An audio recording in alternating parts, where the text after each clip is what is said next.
Yeah, I think that one of the advantages of AI that is used in the context of behavioral health care or just healthcare in general is that it's opening up access to care. Hopefully it's more affordable, and maybe in some ways it's more accurate, or it's better at doing what it does than maybe traditional methods, potentially. But I'm very concerned about whether or not people are going to have a choice. Are they going to have to use the technology, or can they use more traditional methods? I've been writing about this for years, and I'm not the first, but for example, if a person is dealing with mental health issues and they want to go speak to someone to talk about their issues, are they going to be forced to go talk to a virtual AI therapist, or can they actually go talk to a real human?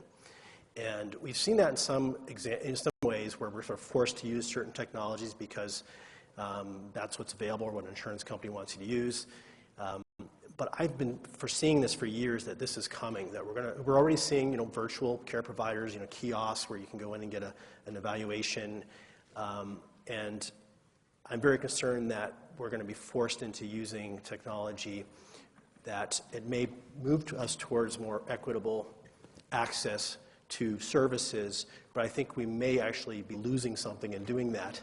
And that's real human interaction, which is so core to the field of psychology, is that real human interaction. And we're moving towards just stimulating it. And I think of this also in the context, you mentioned about opting out. And, that's a very, an area where maybe you can opt out of things, but can you really? And I just want to draw this parallel.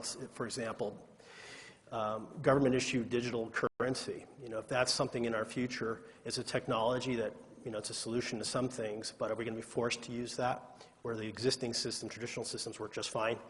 And then what are the implications of this new technology that we're forced to use that has serious ethical issues and potentially things such as threatening your privacy, your individual choice and autonomy, because essentially that technology can be used to control you.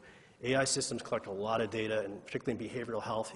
And, if you're seeking therapeutic information or direct therapeutic care from a system, it is asking you very personal questions, and you're revealing a lot of personal information about yourself. And you really have to ask yourself, as a human, do you really want some machine to know all this information about you? Even though they're giving you all these assurances, that information is going somewhere. And we've already seen this now where it's kind of clandestine, but a lot of these technology big companies are using your data to develop their systems without you knowing. In fact, I think there's some lawsuits going on right now, some pretty big ones, regarding this very issue.